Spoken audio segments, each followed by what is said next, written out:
Bonjour à tous et bienvenue à Catch Club. On se retrouve pour les résultats de Raw du 20 février 2023 et hier soir on a eu un très gros segment avec Sami Zayn et Kevin Owens qui se sont retrouvés dans le ring.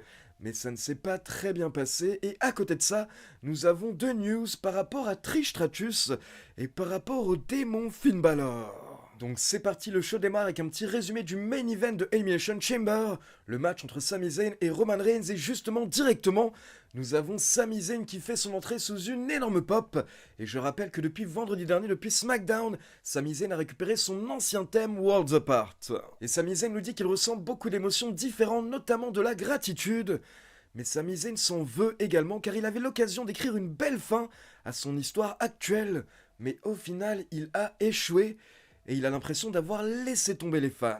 Mais Zayn nous dit que grâce à la réaction des fans, il s'est rendu compte que l'histoire n'est jamais terminée. Mais Sami Zayn précise que par contre, on rentre dans le chapitre final de cette histoire. Et Zayn nous dit que cette histoire n'est pas qu'à propos de lui, il y a quelqu'un d'autre à qui il souhaite parler tout de suite. Donc Sami Zayn demande à Kevin Owens de le rejoindre sur le ring, et KO fait son entrée. Donc les deux catcheurs se retrouvent face à face et on sent que c'est tendu. Et là, Sami Zayn dit qu'il avait tellement de choses à dire à Kevin Owens, mais maintenant qu'il l'a devant lui, il ne sait plus quoi dire. Donc Sami dit qu'il veut commencer en disant merci et également je suis désolé. Car soyons honnêtes, c'est un petit peu le bordel ces derniers temps et on a peut-être dit les choses qu'on ne pourra pas effacer. Mais en tout cas, je sais une chose, nous dit Sami Zayn, c'est que toi, Kevin Owens, tu souhaites détruire la Bloodline. Et justement, Zayn nous dit que dorénavant, il a également une mission et même si c'est la dernière chose qu'il fera dans sa vie, dorénavant, il veut détruire la Bloodline. Mais Sami Zayn dit que Kevin Owens n'a pas réussi à détruire la Bloodline tout seul. Et Sami Zayn non plus, il ne peut pas le faire tout seul. Donc Sami Zayn pense que la seule solution, c'est qu'il s'allie à nouveau et qu'il tente de détruire la Bloodline ensemble. Et là, Kevin Owens, il réfléchit, il se tourne vers la foule et bien entendu, la foule scande yes. Mais attention, Kevin Owens répond et il dit qu'il n'a pas besoin d'excuses de la part de Sami Zayn et il n'a pas besoin de reconnaissance. Kevin Owens nous explique que s'il est intervenu lors de Elimination Chamber, ce n'est pas pour Sami Zayn, mais Kevin Owens a fait ça pour sa famille. Car sa famille était présente au premier rang et sa famille l'a également vu se faire démolir par la Bloodline lors du Royal Rumble. Alors qu'au passage, Sami Zayn était dans le ring et il n'a rien fait. Donc Kevin Owens a fait ça pour se venger, mais également pour éviter que sa famille voie Sami Zayn se faire détruire. Et il dit qu'il l'a également fait pour la famille de Sami Zayn qui était également au premier rang et qui ne méritait pas de voir ça. Puis Kevin Owens nous rappelle qu'après les Survivor Series, il avait dit à Sami Zayn qu'il en a fini avec lui, il ne veut plus rien avoir avec Sami Zayn, et ça tient toujours. Et donc Kevin Owens termine en disant à Sami Zayn que s'il a besoin d'aide pour détruire la Bloodline, à ce moment-là, il n'a qu'à demander de l'aide à son ami Jay. Donc fin du segment, Kevin Owens s'en va, Sami Zayn est déçu, mais clairement on peut voir que Kevin Owens n'a pas oublié ce qui s'est passé ces derniers mois. Et personnellement, je trouve que c'est très bien joué de la part de la WWE, car certes, ça aurait été bien de les réunir tout de suite, mais c'est encore mieux de hyper les choses petit à petit, comme ça quand ils vont enfin se réunir, on va méga popper. Et donc derrière, la caméra suit Sami Zayn qui est en train de remonter la rampe pour retourner en coulisses, mais là, d'un coup, il se fait attaquer par Baron Corbin. Baron Corbin qui est très énervé, et donc on enchaîne directement avec un match entre Corbin et Sami Zayn. Et là, j'ai l'impression que beaucoup de fans ont eu peur hier soir en se disant « Mais non, il va pas enchaîner tout de même avec une rivalité contre Corbin dont on se fout totalement !» Mais non, ne vous inquiétez pas, c'était simplement un bon petit match pour mettre en avant Sami Zayn. Donc au final, le match a duré 9 minutes. Et c'est Sami Zayn qui a remporté le match avec son Hell of a Kick. Ensuite, on passe en coulisses, on a une petite interview de Rhea Ripley et de Dominic pour nous hyper le match entre Rhea Ripley et Charlotte Flair à WrestleMania. Mais au passage, Dominic nous précise également que son papa va avoir un match ce vendredi à SmackDown. Donc peut-être que Mamie et lui vont faire un tour à SmackDown vendredi. Puis attention, breaking news, il faut savoir que hier la WWE nous a annoncé que John Cena sera présent dans 2 semaines lors de l'épisode de SmackDown du 6 mars à Boston. Et donc justement à ce moment-là de Raw, on a une interview d'Austin Theory. Theory se vante d'avoir battu 5 superstars lors de Elimination Chamber pour conserver le titre US, mais il se plaint et il dit que ce n'est pas normal qu'aujourd'hui les gros titres ne parlent pas de lui, mais les gros titres parlent encore une fois de John Cena parce qu'il va revenir dans 2 semaines, etc. Donc Theory est clairement saoulé par le fait que John Cena lui vole la vedette. Et derrière, Theory nous hype le main event de ce soir, donc ce sera un match pour le titre US, avec Theory contre Edge qui a accepté l'Open Challenge d'Austin Theory. Puis on enchaîne avec Mustafa Ali qui a battu Dolph Ziggler en environ 2 minutes avec un tombé surprise. Et après le match, on a Mustafa Ali qui a exagéré au niveau de sa célébration pour énerver justement Dolph Ziggler. Puis on passe en coulisses pour une petite interview de The Miz qui est avec Maryse et justement, Maryse vient donner une petite enveloppe à The Miz. Et là, The Miz ouvre l'enveloppe et il dit que c'est une très bonne nouvelle. Mais par contre, The Miz ne veut pas nous dévoiler de quoi il s'agit. Et The Miz nous dit qu'il nous dévoilera cette bonne surprise la semaine prochaine lors de Miz TV. Derrière, on enchaîne avec Cody Rhodes qui fait son entrée et Cody monte sur le ring pour nous faire un speech, mais directement, il est interrompu par Paul Heyman qui apparaît sur l'écran géant avec une protection au niveau du cou, bien entendu à cause du stunner qu'il a reçu lors de Elimination Chamber. Paul Heyman est simplement là pour expliquer à Cody Rhodes qu'il ne peut pas battre Roman Reigns.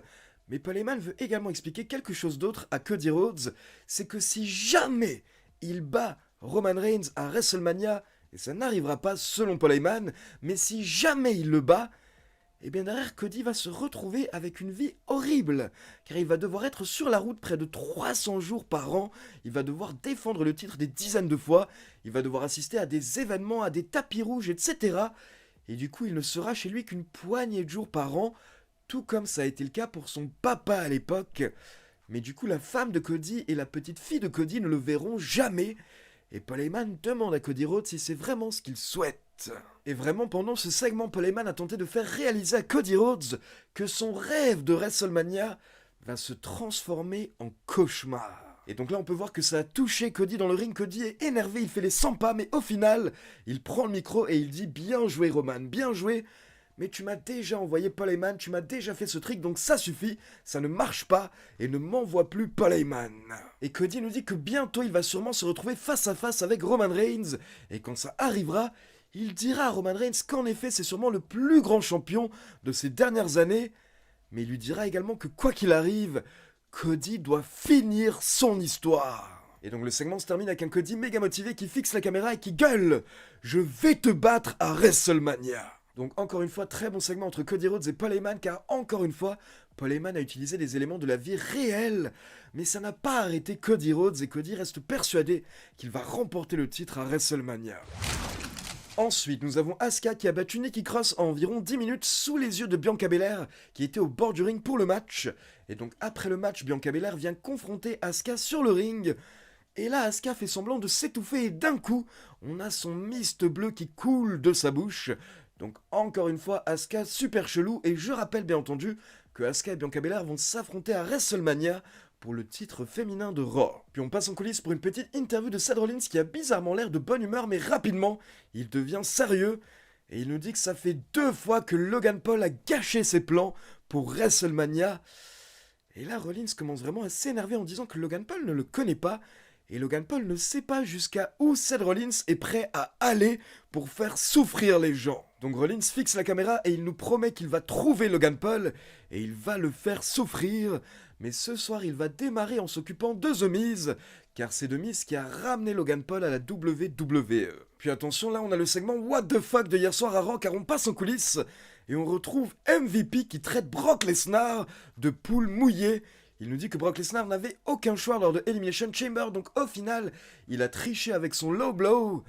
Et là, on peut voir que Omos est aux côtés de MVP, et MVP nous annonce que Omos challenge Brock Lesnar à un match à WrestleMania 39. Et donc ils attendent la réponse de Brock Lesnar la semaine prochaine. Donc n'hésitez pas à me dire dans les commentaires si ça vous chauffe, Omos contre Brock Lesnar. Et personnellement, je dois vous avouer que pas du tout, mais là vraiment, on est sur le genre de match géant contre géant qui va parler à tous les gens qui ne sont pas d'énormes fans, qui vont juste regarder WrestleMania comme ça. Et quand ils vont voir Lesnar et Omos dans le ring, ils vont être impressionnés, ça peut les faire kiffer. Mais par contre, pour les gros fans de WWE, je pense qu'on en a un petit peu rien à faire de ce match. Et donc on enchaîne avec Seth Rollins contre The Miz, et comme je vous l'ai dit, Rollins est énervé, donc à la fin du match, il porte un premier stomp à The Miz. The Miz est clairement KO, mais Rollins ne s'arrête pas, il porte un deuxième stomp à The Miz, et là il pourrait effectuer le tombé, mais la foule en veut un troisième, et Rollins se prépare, mais là l'arbitre tente de calmer Rollins, en lui expliquant que ça suffit. Donc Rollins fait genre il écoute l'arbitre, mais au final, il se lance et il porte un troisième stomp à The Miz. Donc là, l'arbitre arrête le match et il déclare Seth Rollins vainqueur, car The Miz est tout simplement KO. Puis on enchaîne avec le talk show de Bayley qui est dans le ring avec ses coéquipières qui sont ses invités. Donc les deux autres membres de Damage Control, Io Sky et Dakota Kai, les championnes par équipe. Et rapidement, Damage Control est interrompu par Becky Lynch. Et directement, Becky Lynch se moque des championnes par équipe en disant qu'elles ne défendent jamais ses titres. Donc Becky Lynch veut un match pour les titres par équipe, pourquoi pas à WrestleMania. Mais là, Bayley se moque d'elle en demandant avec qui elle va faire équipe, avec sa fille ou quoi? Car Bayley nous rappelle que Becky n'a pas d'amis. Mais là, nous avons la musique de Lita qui démarre et Lita est prête à faire équipe avec Becky Lynch. Mais là, Becky demande aux membres de Damage Control si elles ont peur. Et Bayley n'apprécie pas du tout, donc Bayley s'énerve et elle accepte le match. Donc Io Sky et Dakota Kai contre Becky Lynch et Lita. Et le match est officialisé pour la semaine prochaine lors de Raw pour les titres. Mais clairement, on peut voir que Io Sky et Dakota Kai ne sont pas ravis que Bayley ait accepté ce match à leur place. Et pendant ce temps, on a Becky et Lita qui prennent les titres et qui les soulèvent. Est-ce que c'est un spoiler? Et donc, petite précision par rapport à ce segment, il faut savoir que hier soir, avant Raw, plusieurs médias américains dont Fightful nous avaient précisé que Trish Stratus devait être à Raw pour participer à ce segment Ding Dong Hello de Bayley. Mais comme vous l'avez vu, au final, on n'a pas eu de Trish Stratus hier soir, et donc Fightful nous a fait une petite mise à jour en nous expliquant que Trish Stratus était sur place, et à la base, elle était bookée pour intervenir, mais pendant le show, il y a eu des changements créatifs, et donc au final le segment de Trish Stratus a été coupé, elle n'a pas été utilisée, et elle a même quitté l'arène, mais par contre, plusieurs médias américains nous précisent que apparemment Trish Stratus devrait apparaître lors des prochaines semaines, donc apparemment son segment a simplement été repoussé. Et donc encore une fois, d'après les médias américains, tout ceci serait pour mettre en place un gros match à WrestleMania, potentiellement un 3 contre 3, avec Becky, Lita et Trish contre Damage Control. Mais en tout cas, d'après les rumeurs, Trish Stratus et Lita pourraient catcher à WrestleMania 39. Ensuite, on passe en coulisses pour une petite interview de Candice LeRae, mais là, elle voit Nikki Cross. Donc Candice va parler à Nikki Cross et elle lui demande encore une fois pourquoi est-ce qu'elle la suit ces dernières semaines.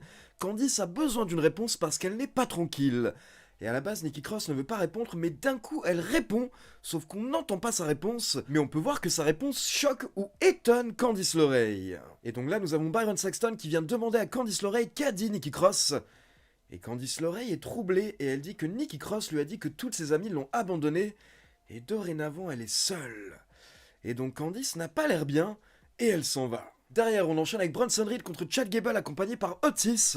Et clairement, Chad Gable s'attendait à ce que Otis l'aide pendant le match. Sauf que Otis a été déconcentré par Maxine Dupri, qui est encore une fois venu le voir au bord du ring et qui lui a donné sa carte. Donc Otis n'a pas pu intervenir, ce qui fait que Bronson Reed s'est débarrassé de Chad Gable assez facilement avec son énorme splash pour la victoire. Puis on enchaîne avec Elias dans le ring qui nous fait un petit speech, mais rapidement, il est interrompu par Bobby Lashley. Donc Lashley monte sur le ring, il détruit Elias, et ensuite il nous rappelle ce qui s'est passé à Elimination Chamber avec ce low blow que lui a mis Brock Lesnar. Mais Bobby Lashley nous dit que personne ne lui fait peur en coulisses, que ce soit Brock Lesnar, Elias ou même Bray Wyatt. Donc attention, est-ce qu'au final on se dirige vers Bobby Lashley contre Bray Wyatt et Omos contre Brock Lesnar à WrestleMania 39? Puis on enchaîne avec le main event, Austin Theory qui défend le titre US face à Edge. On a eu un très bon et long match, mais à la fin, bien entendu, on a eu une intervention de Finn Balor. La rivalité entre Edge et Judgment Day n'est pas terminée. Et donc grâce à Finn Balor, au final, Austin Theory a pu porter son finisher à Edge pour la victoire. Mais attention, ce n'est pas terminé car après le match, Finn Balor veut s'acharner sur Edge. Et là, il lui porte non pas un, non pas deux, mais 3 coups de grâce. Ce qui fait qu'à la fin, Edge est explosé dans le ring. Et donc attention, petit point sur les news et les rumeurs. Il faut savoir qu'il y a quelques semaines, Fightful nous avait informé qu'à la base, la WWE souhaitait que Edge et Finn Balor s'affrontent lors du Royal Rumble dans un Elimination Chamber match, mais au final, le match n'avait pas pu se faire à cause de l'emploi du temps de Edge, qui avait notamment des tournages à ce moment-là. Et hier soir, Fightful a sorti un nouvel article dans lequel il nous a précisé qu'apparemment, si on avait eu le Elimination Chamber match entre Finn et Edge au Royal Rumble, eh bien on aurait dû avoir le retour du démon Finn Balor. Mais donc au final ça ne s'est pas fait, sauf que comme on a pu le voir hier soir, la rivalité entre Finn et Edge n'est pas terminée, donc pourquoi pas un Finn Balor contre Edge avec une grosse stipulation à WrestleMania 39 pour vraiment mettre fin à la rivalité. Et pourquoi pas le retour du démon Finn Balor à WrestleMania 39? N'hésitez pas à me dire si ça vous ferait kiffer dans les commentaires. Donc voilà, c'est tout pour les résultats de Raw et maintenant comme d'habitude c'est à vous. N'hésitez pas à me laisser vos avis dans les commentaires et comme d'habitude, n'oubliez pas de liker la vidéo, de vous abonner à la chaîne et de cliquer sur la petite cloche pour être informé de la sortie des prochaines vidéos. Ciao tout le monde!